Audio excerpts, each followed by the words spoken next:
आज की हमारी कहानी है मज़ेदार भूत। एक दिन राजू के मन में आया कि लोगों को भूत बनकर डराया जाए। वह सांस रोककर बैठ गया। उसकी पत्नी ने उसको हिलाया डुलाया, लेकिन राजू चुपचाप आंख बंद किए बैठा रहा। हे भगवान, लगता है ये सचमुच मर गए। वह रोती हुई बाहर निकली और पास पड़ोस वालों को बुला लाई। राजू उसी तरह बिना सांस लिए, बिना हिले डुले बैठा था। पड़ोसियों ने भी समझा कि राजू मर गया है, अब इसका दाह संस्कार करना चाहिए। वे बोले। वे राजू को लेकर नदी किनारे आए। उसे लकड़ियों के ढेर पर लेटा दिया, फिर उसके ऊपर और लकड़ियां रख दी। राजू ने जब देखा कि पड़ोसी चिता में आग लगाने जा रहे हैं, तो वह लकड़ियां फेंककर उठ खड़ा हुआ। जब पड़ोसियों ने राजू को इस तरह उठकर खड़ा होते देखा, तो भूत भूत चिल्लाते हुए गांव की तरफ भागे। राजू उनके पीछे रुको रुको कहते हुए भागा।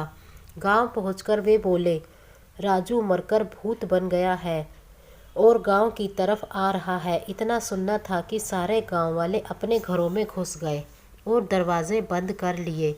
जब राजू गांव में पहुंचा तो वहां सन्नाटा छाया था। राजू अपने घर की तरफ चल दिया। राजू की पत्नी नागम्मा ने भी सुन लिया था कि उसका पति भूत बन गया है। उसने भी जल्दी से घर का दरवाज़ा बंद करके कुंडा लगा लिया।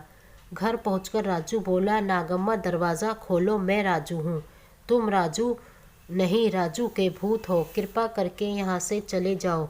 मैं तुम्हारा बहुत अच्छी तरह से श्राद्ध कर दूंगी और ब्राह्मणों को भोजन भी करवाऊंगी। बस तुम यहाँ से चले जाओ। राजू दरवाज़ा खटखटाता रहा, पर नागम्मा ने दरवाज़ा नहीं खोला। अप्पा, अब मैं क्या करूं? मेरी पत्नी भी मेरा विश्वास नहीं कर रही कि मैं भूत नहीं हूं। राजू ने सारे दिन से कुछ खाया नहीं था। अब उसे बहुत ज़ोर की भूख लगी थी। मुझे कौन भोजन देगा जब मेरी पत्नी भी मुझे भूत समझ रही है?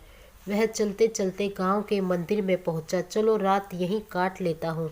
सुबह जब पुजारी प्रसाद चढ़ाने आएगा तो उससे प्रसाद लेकर खा लूँगा।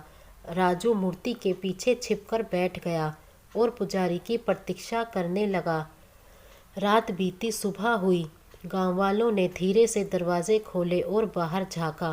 राजू का भूत कहीं दिखाई नहीं दिया। सब लोग घरों से बाहर आ गए और अपने काम धंधों में लग गए।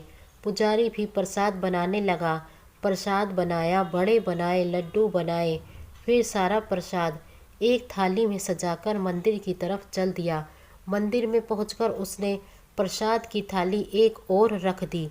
फिर कुएं से बाल्टी निकाली और मंदिर धोने लगा। तभी राजू मूर्ति के पीछे से निकला और बोला, स्वामी, आज आपने बड़ी देर कर दी। मैं कब से आपकी प्रतीक्षा कर रहा हूँ। इतना सुनना था कि पुजारी बाल्टी पटककर गांव की तरफ भागा। उसके पीछे पीछे राजू स्वामी स्वामी कहता हुआ। गांव वालों ने जब राजू को पुजारी के पीछे आता देखा तो फिर से घरों में घुस गए और दरवाजे बंद कर लिए। राजू एक बार फिर अपने घर गया, लेकिन नागम्मा ने दरवाज़ा नहीं खोला। राजू मंदिर में लौट आया और पुजारी जो प्रसाद लाया था उसे खाकर अपनी भूख मिटाई। पेट भर जाने के बाद राजू ने अपनी तरफ देखा। उसकी वेष्टी फट गई थी, शरीर धूल मिट्टी से सना था, बाल बिखरे थे। लोग ठीक ही मुझे भूत समझते हैं, मेरी हालत तो देखो। वह बोला, सबसे पहले रमैया धोबी से साफ कपड़े मांगकर पहनना होगा। ऐसा सोचकर राजू नदी किनारे पहुंचा। रमैया धोबी अभी आया नहीं था। राजू कपड़े धोने की भट्टी में छिपकर बैठ गया। उस दिन राजा का कोतवाल घोड़े पर बैठकर गांव का निरीक्षण करने आया था। उसने देखा कि गांव वाले बजाय अपना काम धंधा करने के घरों में बैठे हैं। उसने दरवाज़ा खटखटाकर गांव वालों को बाहर बुलाया और पूछा, काम धंधे के समय तुम लोग घरों में क्यों बैठे हो? राजू चरवाहा मरकर भूत बन गया है और गांव में घूम रहा है, उसके डर से हम घरों में बैठे हैं। गांव वालों ने उत्तर दिया, कोई भूत वूत नहीं होता, चलो सब लोग अपना अपना काम शुरू करो। कोतवाल ने डांटा। सब लोग एक बार फिर घरों से निकलकर अपने अपने काम पर लग गए। रमैया धोबी भी घाट की तरफ चल दिया। कोतवाल को अपने कपड़े धुलवाने थे, इसलिए वह भी घोड़े पर सवार नदी की तरफ चल दिया। जैसे ही दोनों घाट पर पहुँचे, राजू भट्टी में से उठकर खड़ा हो गया और बोला, अरे रमैया अप्पा, कहाँ थे? अब तक मैं कब से भट्टी में बैठा तुम्हारी प्रतीक्षा कर रहा हूँ। इतना सुनना था कि रमैया सिर पर पैर रखकर गांव की ओर भागा। कोतवाल भी सरपट घोड़ा दौड़ाता गांव से दूसरी तरफ भागा। गांव वाले फिर घरों में घुस गए।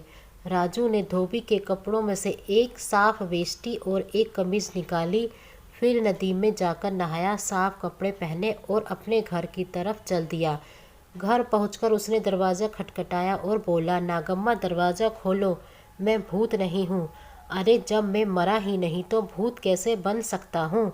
हमने तुम्हें मरा हुआ देखा था, नागम्मा अंदर से बोली। न तुम सांस ले रहे थे न हिल डुल रहे थे। मैं समझा था कि मैं मर रहा हूँ, इसलिए मैं सांस रोककर बिना हिले डुले लेट गया था, राजू ने कहा। असल में मैं एक यात्री ने मुझे एक सूत का धागा दिया था और कहा था जिस दिन यह धागा खो जाएगा उस समय मैं मरने वाला हूँ। तुम दरवाज़ा खोलकर देखो तो मैं मरा नहीं हूँ, जीवित हूँ। नागम्मा ने धीरे धीरे दरवाज़ा खोला। सामने राजू नहाया धोया, साफ वेष्टी और कमीज पहने खड़ा था। यह भूत नहीं लग रहा, नागम्मा ने सोचा। फिर उसने हाथ बढ़ाकर राजू को छुआ और जोर से चिकोटी काटी। अप्पा, राजू चिल्लाया। नागम्मा समझ गई कि राजू भूत नहीं है। उसने जल्दी से दरवाज़ा खोलकर उसे अंदर कर लिया, उसे भरपेट खाना खिलाया। राजू खा पीकर सो गया। नागम्मा गांव की तरफ चल दी, सबको बताने के लिए कि राजू भूत नहीं है। तो दोस्तों, आपको यह कहानी कैसी लगी हमें कमेंट करके ज़रूर बताएं और हमारे चैनल को सब्सक्राइब करें। धन्यवाद।